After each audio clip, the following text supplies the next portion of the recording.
안녕하세요. 저는 대한민국에서 남자복이 지지리도 없는 여성입니다.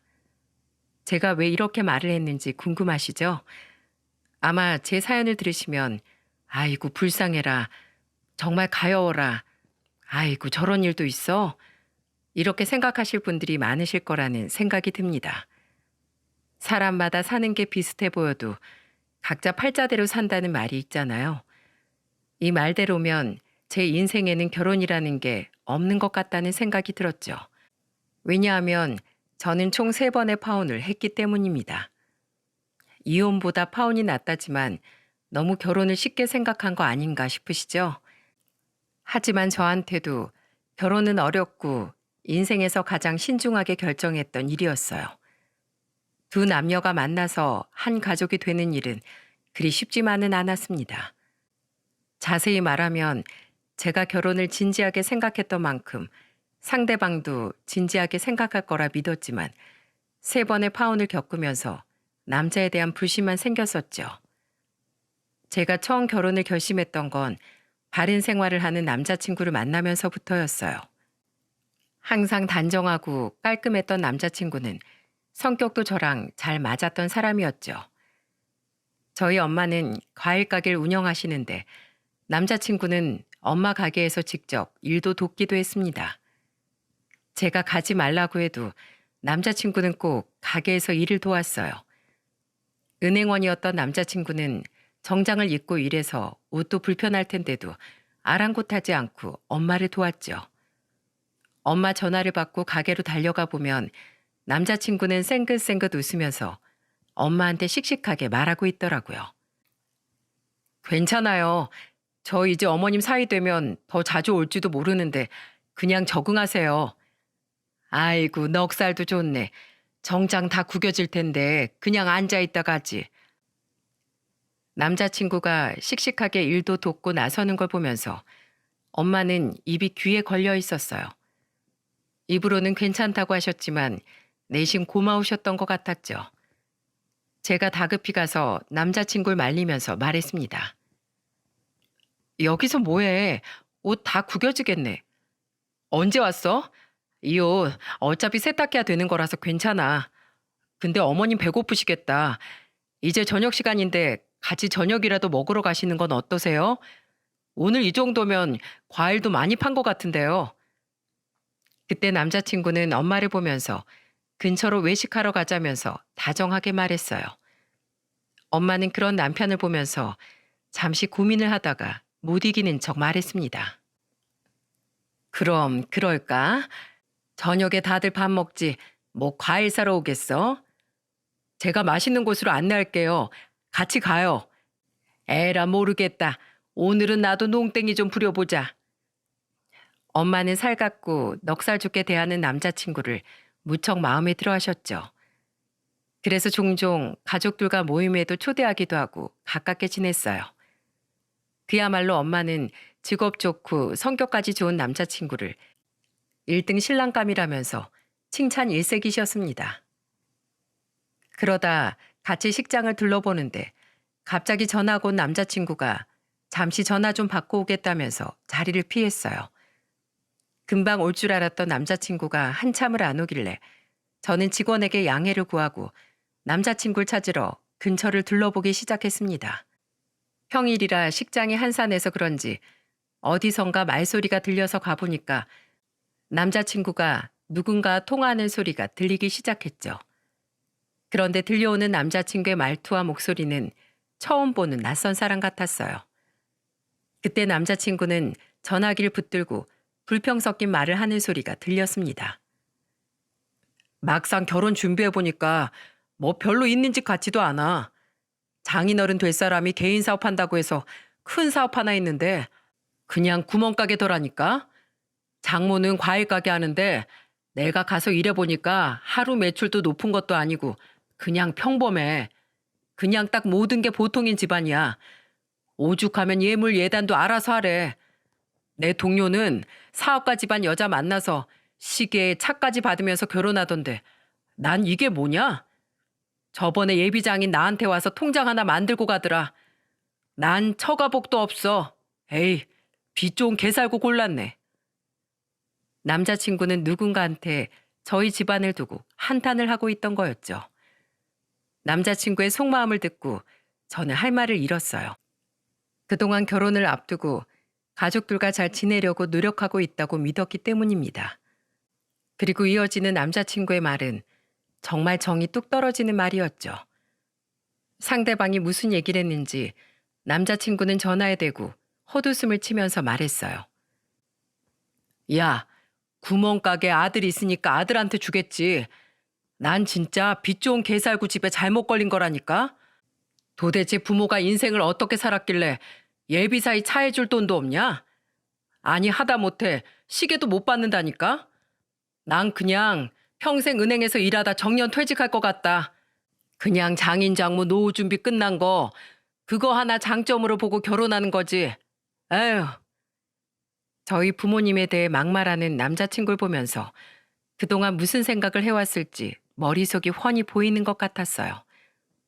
그리고 그동안 저희 부모님과 가까워지면서 혼자 재산이 어느 정도인지 머리로 굴리고 있었다는 게 정말 믿을 수가 없었죠. 게다가 그렇게 알아낸 사실들로 저희 부모님 인생까지 함부로 재단하고 있다는 게 정말 기가 막혔어요. 전 성큼성큼 걸어가서 통화를 마치는 남자친구의 뒤통수를 냅다 후려쳤습니다. 아악소리를 내면서 뒤를 돌아본 남자친구는 저를 보고 깜짝 놀란 얼굴이었죠. 저는 그런 남자친구를 보면서 이를 악물고 말했어요. 그렇게 결혼 자금 반반 노래 부르더니 네 머릿속엔 계산기밖에 없었구나. 유나야, 그게 아니고 이런 대화 남자들끼리 그냥 자존심 싸움 같은 거야. 난 여자한테 잡혀서 안 산다. 그런 거 과시하는 거야. 야, 그게 더 웃겨. 잡혀 살고 말고가 뭐가 있는데. 그럼 넌 사는 내내 척하면서 살 거야? 안 잡혀 사는 척, 잘 사는 척 하면서? 그리고 우리 부모님이 어쩌고 저째?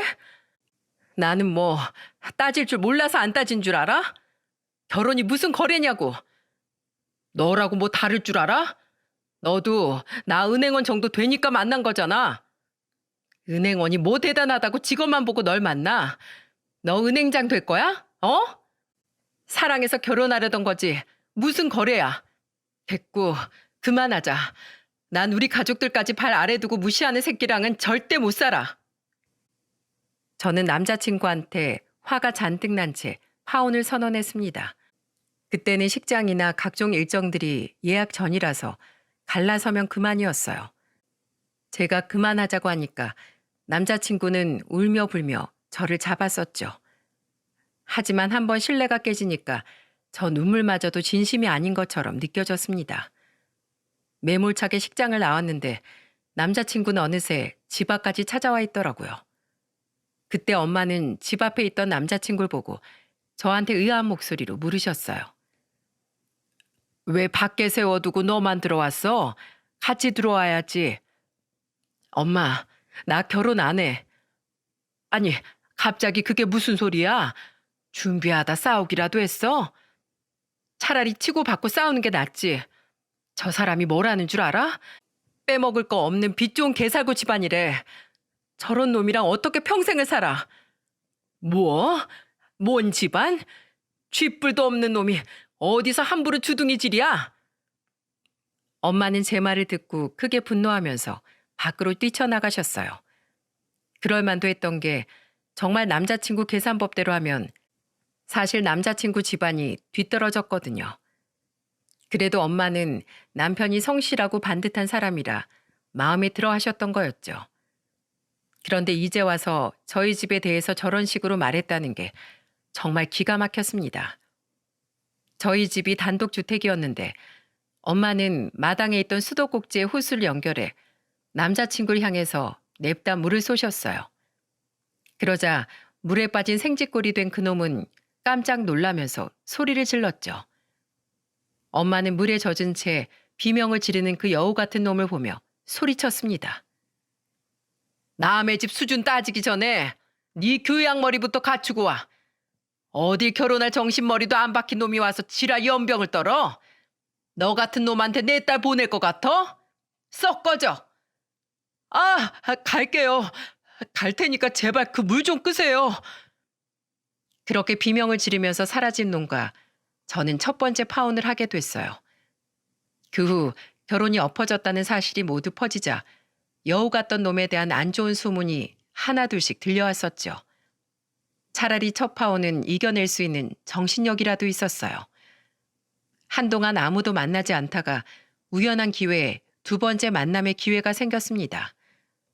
엄마가 오래 나가던 모임에서 한 친구분이 절 좋게 봐주시고 주선을 해주셨던 거예요. 그 모임에 있던 친구분이 소개해준 사람은 대기업에 재직 중인 남자였습니다. 처음에는 호기심 반으로 나간 자리였는데 그 남자는 말을 청산유수처럼 정말 잘하는 사람이었어요. 어색하고 불편할 줄 알았던 첫 만남에서 둘이 5시간 동안이나 대화를 나누다가 왔었죠. 처음부터 대화가 너무 잘 통하는 소개남한테 호기심이 생기기 시작했습니다. 그 후 자주 만나면서 대화하다가 비슷한 점이 많았던 소개남과 연애하게 됐어요. 알고 보니까 남자친구도 저와 같은 아픔이 있던 사람이었죠. 그건 바로 저와 비슷한 시기에 파혼을 겪었던 겁니다. 이런 걸 동병상련이라고 할까요? 왠지 저와 같은 아픔을 겪은 사람을 보면서 저와 비슷한 사람이라는 생각을 했었죠. 남자친구는 슬픈 목소리로 과거를 떠올리면서 힘들어하기도 했습니다. 그때 결혼할 뻔했던 여자가 바람이 나서 예식장도 다 취소하고 엄청 힘들었어. 이게 나만 상처받은 거면 몰라도 부모님까지 엮이니까 정말 수습하는 게 너무 힘들더라. 그렇지. 결혼은 집안끼리 엮이니까 더 힘들고 어려워지는 것 같아.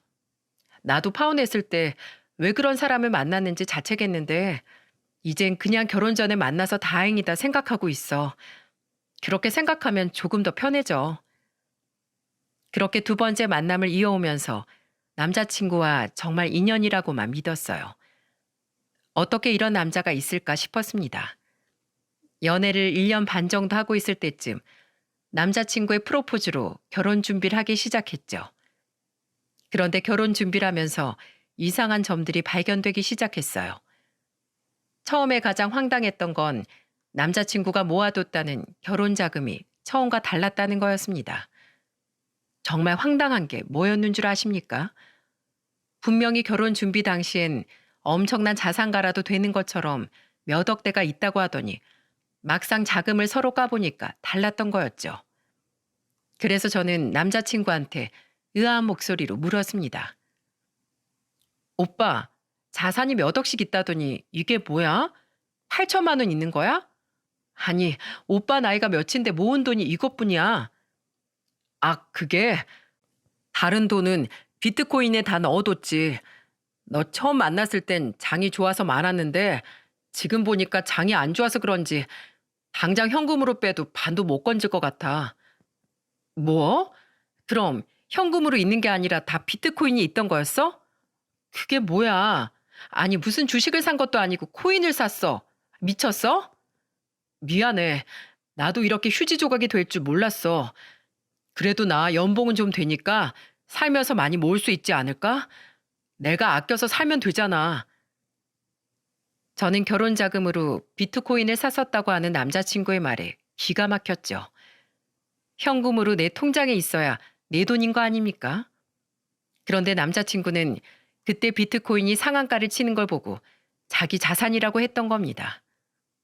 정말 어이가 없었지만 그래도 노름이 아니라 투자로 잃은 돈이니까 이해해 보려고 했어요. 하지만 이상한 점은 여기서 끝나지 않았습니다. 한 번은 남자친구를 깜짝 놀래키려고 회사 앞으로 찾아갔던 적이 있었죠. 그런데 한참을 기다려도 다른 직원들은 모두 퇴근하고 나오는데 남자친구만 안 보였어요. 그래서 깜짝 놀래켜주는 걸 포기하고 전화를 걸었습니다. 한참 신호음이 가더니 겨우 남자친구는 어색한 목소리로 전화를 받았죠. 왠지 목소리가 이상하길래 저는 혹시나 퇴근했나 싶어 남자친구한테 물었어요. 목소리가 왜 그래? 지금 어디야? 나? 회사야. 바빠서 이제 끝났어. 이제 나가려던 참이야. 이제 퇴근한다고? 나 그럼 회사 앞에 있으니까 빨리 나와. 뭐? 회사 앞이라고? 남의 회사 앞을 왜 가? 남이라니, 우리가 남이야? 아니, 그게 아니고 바쁜데 네가 기다릴까 봐 그렇지. 이제 나올 거라며 얼른 나오기나 해. 남자친구는 왜 회사까지 왔냐면서 다짜고짜 화를 내면서 말하는 겁니다. 결혼 준비까지 하고 있는데 이게 남인가요? 그리고 회사 안에 무작정 들어간 것도 아니고 왜 앞에서 기다리고 있는 게 화낼 일인지 이해가 안 갔죠. 그래서 그때는 나와만 봐라 하면서 작정을 하고 기다렸는데 한참을 기다려도 안 나오는 겁니다. 금방 나온다던 사람이 강간무소식이길래 전화했더니 그제 헐레벌떡 달려오는 남자친구가 보였어요. 그런데 뛰어오는 방향이 회사 정문이 아니라 다른 방향에서 뛰어오는 모습을 보게 된 거죠. 게다가 멀리서부터 뛰어왔는지 이마에는 식은땀까지 맺혀 있었습니다. 그래서 저는 회사에 있다던 사람이 왜 엉뚱한 곳에서 뛰어오나 싶어 추궁하듯 물었어요. 회사에서 일하고 있었다면서 왜 그쪽에서 와? 그리고 뛰어온 거야? 이 땀은 다 뭐야? 아, 퇴근하고 걸어가고 있는데 너한테 전화가 왔지 뭐야. 아깐 이제 막 나가려고 했다면서. 내가 그랬나? 아닌데. 나 퇴근하고 나가고 있던 중이라 그렇게 말했을 리가 없는데. 제가 추궁하면서 묻자 식은땀을 비오듯 흘리면서 안절부절하는 모습을 하면서 변명에 가까운 말만 늘어났었죠. 그런데 그 모습이 수상해서 순간적으로 전 뭔가 이상하다는 느낌을 받았습니다. 왜 여자의 촉이라는 게 있지 않습니까? 그때 저는 남자친구한테 단호한 목소리로 말했어요. 사원증 좀 줘봐. 방금 퇴근했다면서 그럼 사원증 있을 거 아니야. 보여줘. 그게 집에 두고 와서 오늘 임시 사원증 썼어. 그래? 그럼 집에 가보자. 대기업 사원증 좀 구경해 봐야겠어. 얼른 가자.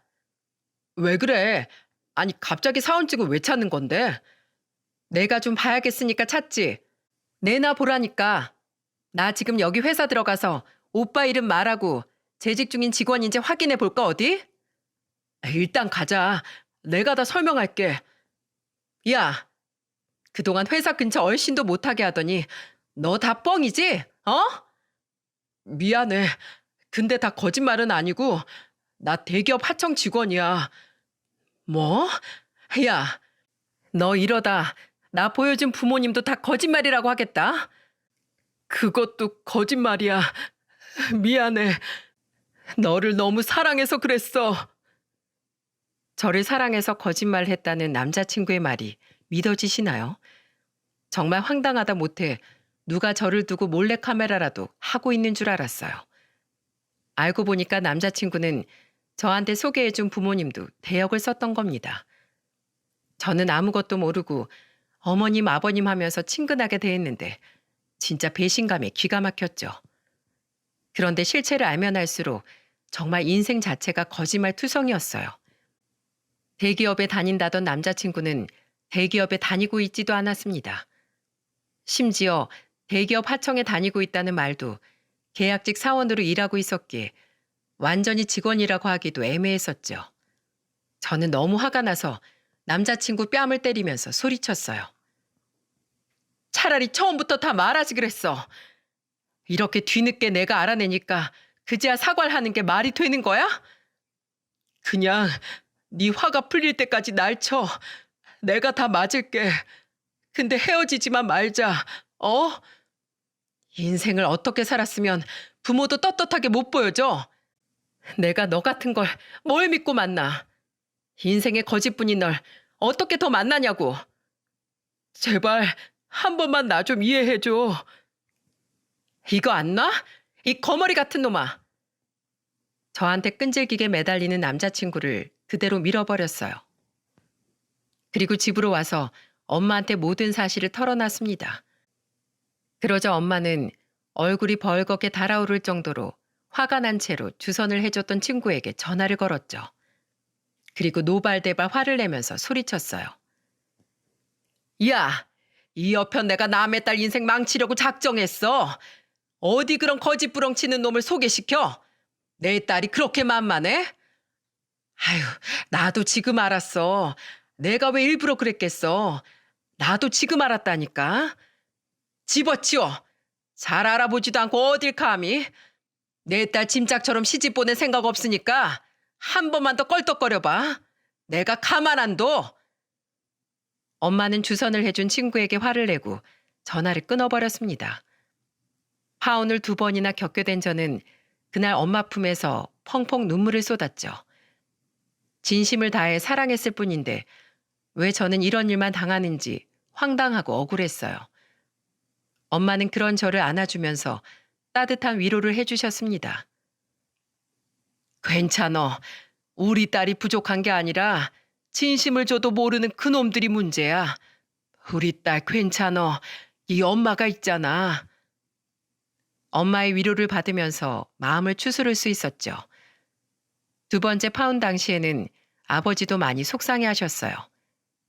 일반적인 연애였다면 나만 힘들고 말았을 텐데 파혼이라 부모님까지 너무 힘들게 해드린 게 참 죄송스러웠어요. 2번이나 배신을 당하니까 저는 그때부터 남자한테 질린 상태였죠.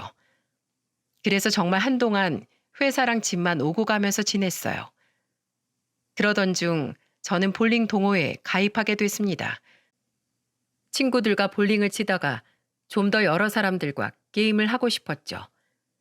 그리고 팀을 이뤄서 볼링을 치면서 기존 회원들과도 친해지게 됐어요.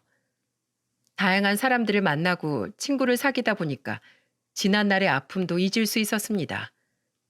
그렇게 끝나고 모여서 친목 모임도 가지면서 친해졌었죠. 그러다 유독 저에게 잘해주던 남자와 우연히 팀이 됐어요. 원래도 가까운 사이였지만 같이 팀으로 볼링을 치다 보니까 가까워지면서 따로 만나는 사이가 됐습니다. 저의 지난날 아픔도 모두 감싸준 남자친구는 저한테 믿음을 주려고 노력하는 사람이었어요. 그런데 남자친구는 의심이 간다기보다 조금 특이한 것들이 있었죠. 30 후반이었던 남자친구는 가끔 무슨 생각으로 사나 싶은 생각이 들 때가 많았습니다. 처음 특이하다는 걸 느꼈던 건 드라이브를 가려고 같이 차에 탔을 때였어요. 차를 새로 뽑은 지 얼마 안 된 차라 구경시켜준다면서 같이 나가게 됐었죠. 새 차라서 차 내부를 여기저기 둘러보다가 차 천장에 있는 거울을 내렸는데 어떤 종이가 툭 떨어졌습니다. 처음에는 이게 뭔가 하고 무심코 집어들었는데 부적인 걸 보고 깜짝 놀라서 남자친구한테 물었어요. 오빠, 이게 뭐야? 오빠 이런 거 믿어? 어? 아, 그게 거기 있었어? 아, 그거 별거 아니야. 아는 사람이 나 차 샀다고 하니까 선물로 준 거야. 선물로 부적을 줘? 뭔지도 모르고 막 가지고 다녀도 되는 거야? 아는 사람인데 잘 챙겨주셨겠지. 왜? 찝찝하면 이거 그냥 버릴까? 아는 분이 줬다면서 그걸 어떻게 버려. 그냥 잘 보관해도. 이런 곳에 두면 잃어버리겠다. 처음에는 부적을 차에 두는 남자친구가 조금 특이했어요. 저희 집안은 기독교를 믿는 집안이라 부적을 믿는 사람이 없었죠. 그래서 부적 구경을 해본 적 없던 제 눈에는 남자친구가 특이해 보였습니다. 저희 집이 기독교 집안인 걸 알고 있던 남자친구는 제가 부적을 보고 놀라니까 버릴까 하고 물어본 것 같았어요. 그래도 지인이 준 선물을 어떻게 함부로 버리게 할 수 있겠습니까? 그래서 그냥 잘 두라고 했죠. 그런데 정말 이상한 건 이것뿐이 아니었습니다. 그때 차 트렁크에서 짐을 꺼내는 남자친구 차를 보다가 요상한 천을 보고 처음에는 이불인가 했어요. 그런데 자세히 보니까 한복 같기도 하고 왠지 꼭 귀신이 입을 것만 같은 옷이었죠. 그래서 남자친구한테 이게 뭐냐고 물었더니 당황한 얼굴로 말했습니다. 이거 우리 엄마가 복지관에서 연극 봉사활동할 때 입을 거라고 해서 대여한 거야. 무슨 연극이길래 꼭 처녀 귀신이 입을 것 같은 옷을 빌렸어. 공포 연극인가 봐. 연극도 다양하잖아. 무슨 복지관에서 공포 장르를 연극으로 공연을 하나 싶었습니다. 그리고 유난히 남자친구는 엄마와 자주 연락하면서 가깝게 지냈죠. 나중에 알고 보니까 남자친구는 아버지가 일찍 돌아가셔서 엄마와 둘이 지냈다고 했어요. 그래서 본인이 더 엄마를 챙겨야 한다고 하니까 가정적인 사람이라는 생각이 들었습니다. 남자들은 엄마를 대하는 모습이 미래의 아내를 대하는 모습이라는 말도 있지 않습니까? 그래서 남자친구의 그런 모습도 나쁘지 않았어요. 그렇게 좀 특이하지만 다정한 사람이라고 생각했던 남자친구와 어느덧 연애도 1년이 넘어갔었죠. 그쯤 남자친구가 프로포즈를 하면서 결혼에 대한 고민을 하고 있을 때였어요. 그때 한창 회사 일과 경기도에 지내시는 엄마를 뵈러 다니느라 바빴던 남자친구가 밥도 제대로 못 먹는 것 같아 도시락이라도 만들어주려고 남자친구 집으로 재료를 사서 갔었어요. 남자친구가 이제 회사에 있을 시간이라 먼저 가서 만들고 있으려고 만반의 준비를 해서 갔었죠. 그런데 그때 남자친구 집 주방을 보고 깜짝 놀라고 말았네요. 왜냐하면 주방에 칼을 보관하는 칼 보관함에 부적 하나, 주방 수납장 문에 부적 하나가 떡하니 붙어 있었어요. 대체 어떤 지인이 부적을 이렇게 주는 건가 싶었죠. 생각해 보니까 차에 있던 부적도 대수롭지 않게 생각하던 남자친구 모습이 생각났어요. 그래서 저는 아무렇지 않게 주방에 있던 부적을 치우고 요리를 시작했습니다. 그리고 한참 뒤 집에 돌아온 남자친구는 식탁에 올려져 있는 부적을 보고 저한테 인사도 하기 전에 이게 뭐냐면서 소리를 질렀죠. 깜짝 놀라서 저는 아무렇지 않게 남자친구를 보며 말했어요. 그거 주방에 붙어 있길래 내가 거기 올려둔 거야. 부적은 대체 누가 자꾸 주는 거야? 뭔 줄 알고 여기저기 붙이는 거야? 왜 남의 집에서 막 손을 대는 거야? 다 이유가 있겠지. 저번에 차에서도 그냥 막 치우길래 이것도 그런 건 줄 알았지. 왜 화를 내? 그렇게 중요해? 아니야. 내가 예민했어. 진짜 친한 지인이 준 거라 그래. 미안해. 저는 화를 내면서 말하는 남자친구가 이상하게 느껴졌습니다. 그래서 저는 남자친구한테 진지한 목소리로 물었어요. 오빠, 혹시 따로 믿는 게 있는 거야? 우리 집 기독교 집안인 거 알잖아. 그래서 나도 이런 거 보면 자꾸 꺼림칙해. 아니야. 이거 정말로 아는 사람이 그냥 준 건데 아무것도 아니야. 별건 아닌데 잘 보이는 곳에 두라고 해서 둔 건데 나한테 물어보지도 않고 떼버려서 화가 났어. 그래도 제 말을 잘 들어주는 남자친구가 고마웠죠. 그 후 정말 남자친구는 차에 있던 부적과 집에 있던 부적까지 모조리 치웠어요. 무교였던 남자친구는 친구가 주는 부적을 아무 생각 없이 가지고 있던 겁니다. 그래서 일단 종교에 대한 차이는 극복했구나 싶어서 안심했죠. 하지만 며칠 뒤 저는 지금껏 본 부적과는 상상도 못할 만큼 놀라운 광경을 보게 됐어요. 뜬금없이 어딜 좀 가자면서 퇴근 시간에 남자친구가 절 데리러 왔던 겁니다. 그리고 차에 타자 그제야 어딜 가는지 말하기 시작했죠. 저는 어딜 가나 싶어서 물었더니 남자친구가 제 눈치를 보면서 말했어요. 놀라지 마. 우리 어머니 보러 가는 거야. 뭐? 갑자기 어머님을 이렇게 급하게 본다고? 우리 만난 지도 오래됐고 내가 너한테 프로포즈도 했잖아. 그러니까 우리도 이제 깊은 대화를 해봐야지. 우리 엄마 서울에 일이 있어서 지금 서울에 계셔. 저녁만 먹고 오자. 저는 남자친구의 말에 정말 황당했었어요. 아무리 서울에 오셨어도 그렇지 이건 너무 급한 것 같았죠. 긴장한 채 차를 타고 가는데 한 식당에 도착했어요. 남자친구와 내려서 식당으로 들어갔습니다. 그런데 입구에서부터 강렬한 인상이 눈에 확 띄는 얼굴을 한 분 보았죠. 그런데 남자친구가 그쪽으로 가는 걸 보고 기겁했어요. 바로 그 강렬한 인상이 남자친구의 어머님이라는 걸 알고 놀란 목소리로 인사했습니다. 안녕하세요. 김유나라고 합니다. 네, 한번 보고 싶었는데 반가워요. 남자친구와 결혼 얘기가 오고 가던 시기라 저는 어머님이라고 불렀죠. 아줌마, 이모라고 부르기는 조금 아닌 것 같아 어머님이라고 불렀네요. 그런데 어머님은 아이라인도 짙은 편이었고 눈화장이 화려해서 그런지 인상이 무섭게 느껴졌습니다. 그래서 눈을 바로 볼 수가 없었죠.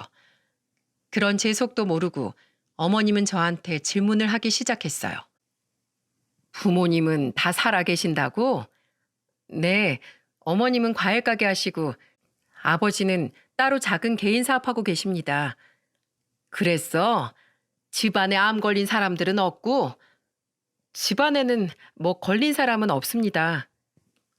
그래? 그럼 반 통과했네. 그럼 종교는? 믿는 종교 있어? 아, 저희 집은 기독교 믿고 있어요. 기독교? 기독교만 아니면 되는데 하필 왜 기독교를 믿는 집이야? 어머님의 말에 당황했는데 남자친구가 나서서 대답했습니다. 엄마, 종교엔 자유가 있는데 왜 그래요? 안 그러기로 했잖아요. 그래도 너무 안 맞잖아. 그만하세요. 오늘 그냥 얼굴 보러 오신 거잖아요. 갑자기 어색해진 분위기 속에 밥만 먹기 시작했어요. 결혼 전에 의뢰 물어볼 수 있는 질문들이었는데도 어쩐지 어머님이 물어보시니까 기분이 이상했었죠. 그러더니 그때 어머님이 절 보면서 단호한 목소리로 말하셨습니다. 이번 주에 우리 집에 좀 와. 어차피 한번 봐야 되는데 말 나온 김에 보자. 네? 뭘 봐요? 그런 게 있어. 일단 와봐. 어머님이 사시는 곳은 경기도의 한적한 시골이라고만 알고 있었습니다. 남자친구는 올게 왔다는 표정으로 고개를 숙이고 있었어요. 그리고 남자친구가 걱정이 가득한 얼굴로 있었죠. 그렇게 어머님을 보내드리고 남자친구는 저한테 단호한 목소리로 말했습니다. 유나야, 너무 놀래지 않았으면 좋겠어. 뭔데 그래? 그날 다 보여줄게. 그러니까 놀라지 말고 나 믿어줘. 그렇게 저는 아무것도 모른 채 주말에 남자친구 어머님 집에 가게 됐어요.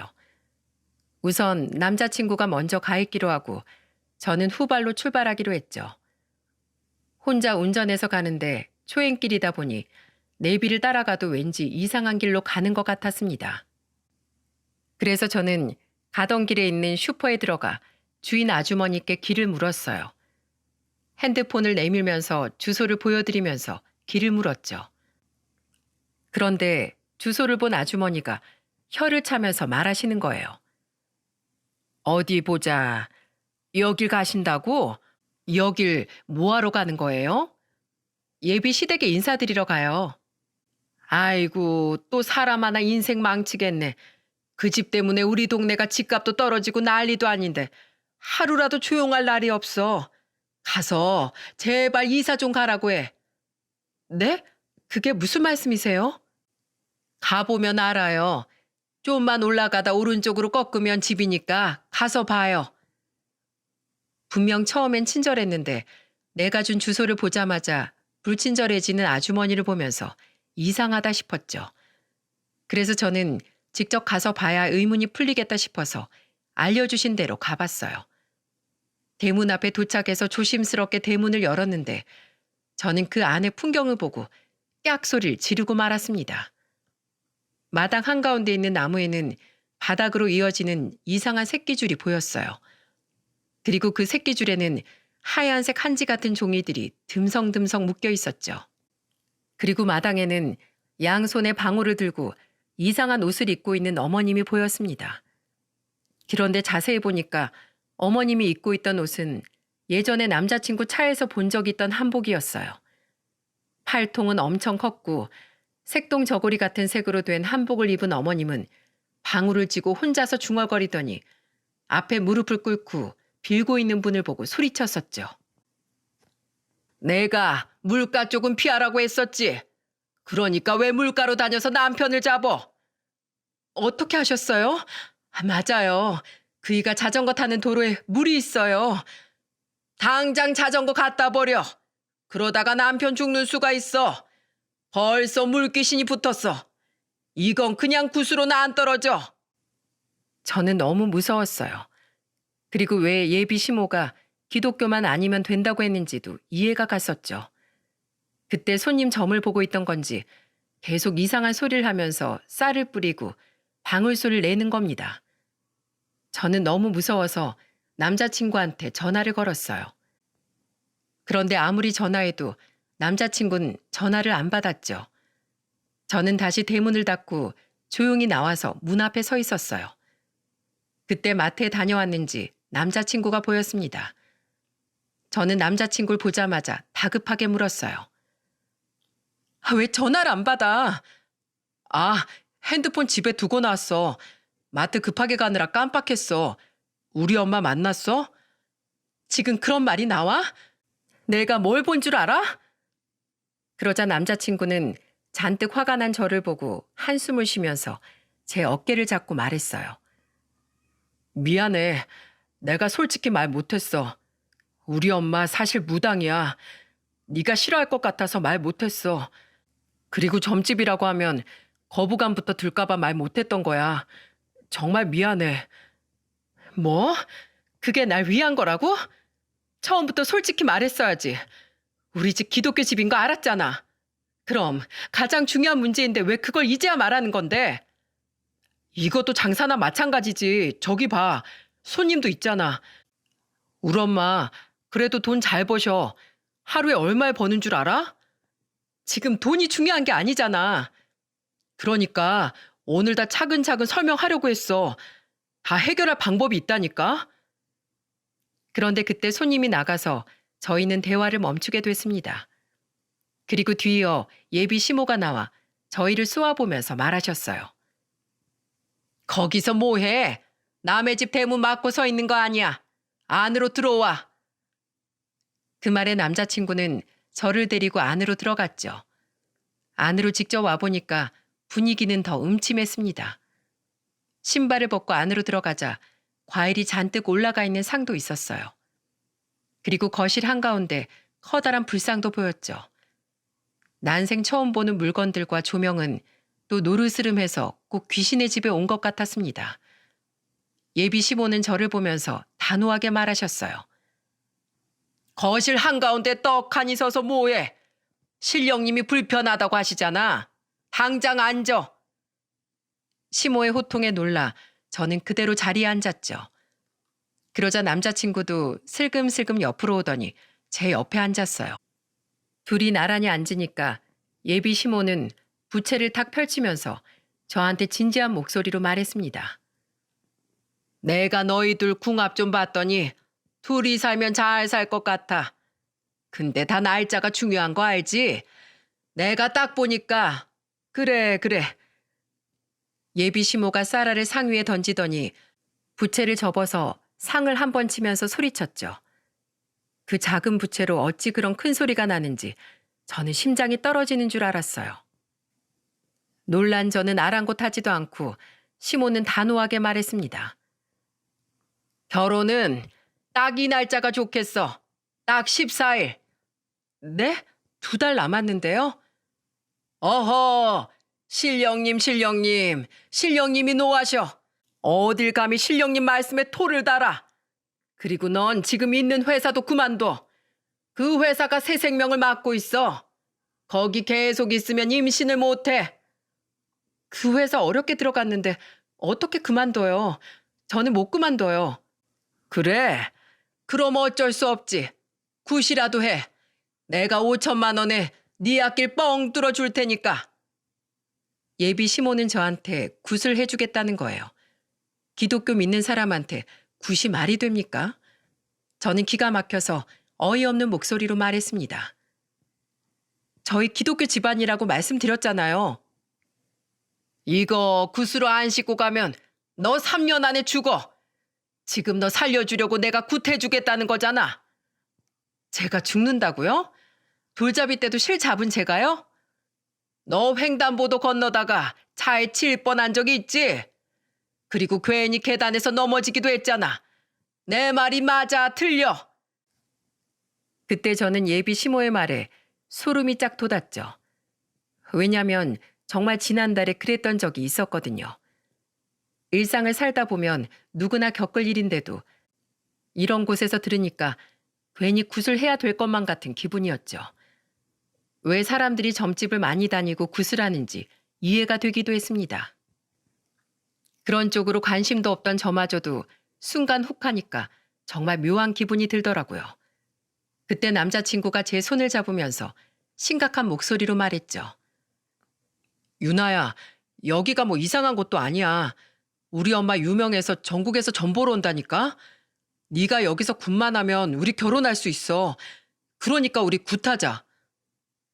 그 순간 제 손을 잡고 말하는 남자친구를 보자 정신이 번쩍 들었습니다.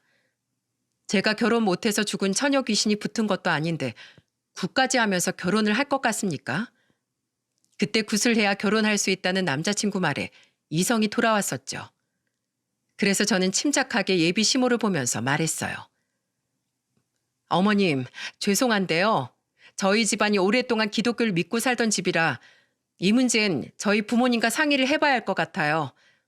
그래도 굿만 하면 제 인생이 뻥 뚫린다니까 아마 잘 말하면 찬성하실 거예요. 그러니? 그럼 어서 가서 상의하고 와라. 제 말에 눈을 반짝이면서 어서 전화하고 오라는 예비 시모의 얼굴을 보니까 어디서 사기꾼 느낌이 풀풀 풍겼어요. 그동안 파혼 2번 당하는 동안 저는 내공 다 안 쌓았겠습니까? 실패를 통해 배운 사자 냄새를 맡은 저는 전화를 하는 척 나가서 그 길로 주랭랑을 쳐버렸어요. 힐을 신고 차가 있는 곳까지 정신없이 달렸습니다. 차에 타보니까 신발 하나가 없었지만 저는 우선 차에 시동을 걸고 왔던 길을 되돌아갔어요. 그리고 가던 길에 아까 들렸던 슈퍼가 보여 저는 아까 들은 얘기에 대해 자초지종을 물으려고 내렸습니다. 어차피 동네 사람도 있어서 안전한 곳이라 생각했었죠. 숨을 몰아쉬면서 온 저를 본 아저씨는 그럴 줄 알았다는 표정으로 절 보며 말하셨어요. 딱 보니까 또 당했구먼. 두 모자가 한 3년 전에 이사 와서 점집 차려놓고 어쩜 그렇게 동네 이미지를 다 망쳐대는 거야? 집 보러 온 사람들이나 땅 사러 온 사람들이 저 집 굿하는 거 보고 재수 없다고 그냥 다 간다니까? 그 집 여자가 얼마나 고약한 여잔 줄 알아? 동네 사람들이 민원 넣고 항의하니까 남자 셋을 이긴 여자라고. 굿도 어떻게 하길래 구급차도 왔었어. 정말요? 그게 저 집에서 일어난 일이라고요? 그래. 아가씨도 살고 싶으면 얼른 도망쳐. 내가 봤을 땐 그 집 엄마나 아들이나 한통 속이야. 지금 아가씨 내가 3번째로 알고 있어. 그쪽 아가씨한테 돈 같은 거 요구 안 했어? 돈 내놓으라고 엄청 싸우고 간 집안도 있었어. 알겠습니다. 참고하겠습니다. 정말 고맙습니다. 모든 사실을 알게 된 저는 혼란스러웠어요. 그리고 가짜 구판까지 한다는 이야기를 듣자 남자친구의 모든 게 의심스러웠죠. 그래서 저는 심부름센터에 뒷조사를 의뢰했어요. 그런데 지금까지 본 것보다 더 충격적인 사실을 알게 됐습니다. 바로 남자친구는 이름 빼고 전부 다 가짜였던 거였죠. 저한테 보여준 명함도 가짜로 만든 명함이었어요. 게다가 예비 시모라고 믿었던 무당 여자는 사기 전과도 있던 사람이었어요. 그리고 그걸 옆에서 돕던 사람이 남자친구였던 거죠. 그러니까 결혼을 미끼로 여자들 등쳐먹고 사는 한심한 모자한테 제가 딱 걸렸던 거예요. 정말 팔자 한번 고약하지 않습니까? 심지어 그 새끼는 사기에 폭행 전과까지 있던 놈이었어요. 남자를 여러 번 만나봤지만 이런 최악의 남자는 없었어요. 진짜 그동안 뉴스, 신문, 인터넷에서 본 사기 수법들이 제 바로 근처에서 다 벌어지고 있던 겁니다. 나날이 발전하는 사기 수법을 일반인이 어떻게 간파해내겠습니까? 그동안 사기는 바보만 당하는 줄 알았어요.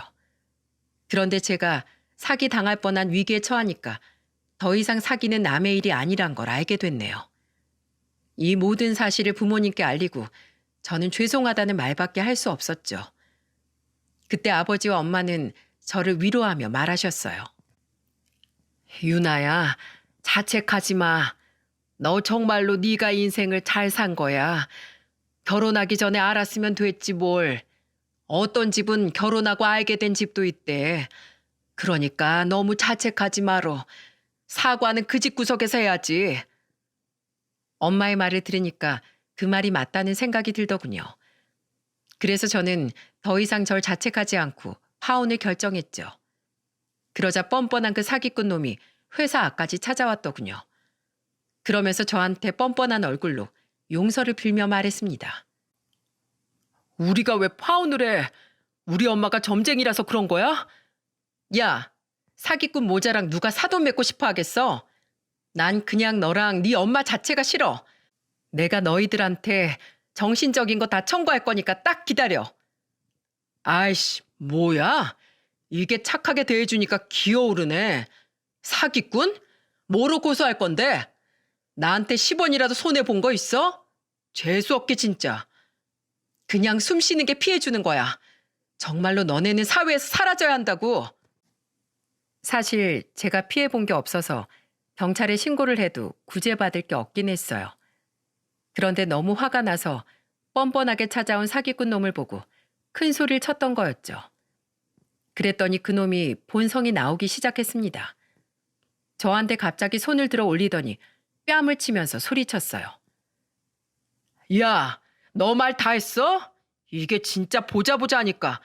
말로 하니까 우습지, 아주. 살려주세요. 갑자기 제 머리채까지 잡고 폭행하는 그 새끼 손에서 벗어나려고 안간힘을 썼지만 남자 힘을 어떻게 이기겠습니까? 결국 회사 보안 요원들이 그 모습을 보고 경찰을 불러서 그 새끼를 인계했어요. 그런데 알고 보니까 그 놈은 폭행으로 집행유예 기간이었던 겁니다. 저는 이미 코뼈도 부러져서 병원에서 수술을 받을 만큼 다친 상태였죠. 그래서 경찰서에서 합의 의사를 물을 때 저는 절대 없다고 했어요. 그러자 며칠 뒤 그놈 엄마한테까지 전화가 온 겁니다. 유나야, 우리 아들 좀 풀어주면 안 되겠니? 걔 지금 집행유예 기간이라서 이걸로 또 들어가면 이젠 진짜 감옥 가야 돼. 합의금 얼마면 되겠니? 내가 합의금 줄게. 아주 진짜 난리 부르스네요. 합의 볼 생각 전혀 없으니까 그냥 들어가서 콩밥이나 먹으러 가세요. 당신 같은 사람들은 사회에서 매장시켜버릴 거니까 다신 전화하지 마세요. 그렇게 이상한 무당 모자와 악연이 끊겨버렸죠. 끝까지 합의를 안 해줘서 결국 감방에 갔다는 소식을 듣게 됐어요. 속으로 얼마나 시원했는지 모릅니다.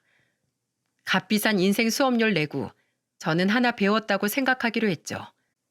그리고 한동안 지나가는 남자만 봐도 제가 부들부들 떨 정도로 두려움에 떨었어요. 이제는 많이 이겨내서 직장 다니면서 자기 발전에 힘쓰고 살고 있습니다. 이제는 정말로 남자 복이 없고 그냥 평생 잘 살겠다고 맹세했죠.